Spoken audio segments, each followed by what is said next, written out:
বিচার করে আপনারা যদি সাধু হয়ে যান আপনাদের ভয় লাগছে।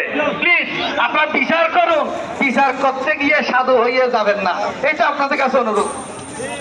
আমেরিকা থেকে শুরু করে সারা পৃথিবীতে ইসকন কার্যক্রম করছেন, সবাই আজকে ইসকনকে সম্মান করছেন, আর আপনারা আমাদেরকে জঙ্গি বলে আমাদের সাথে আপনারা দেখা পর্যন্ত করলেন না। এই হচ্ছে আপনাদের কথা আর কাজের পরিণাম।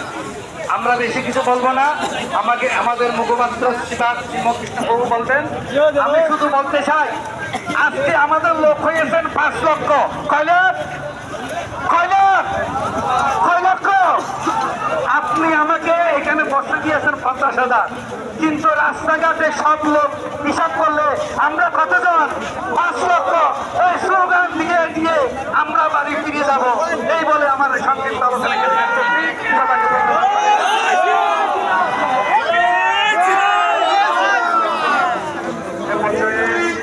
বক্তব্য রাখবেন সংঘমন্ডল পরিষদের অন্যতম পূজনীয় সভাসী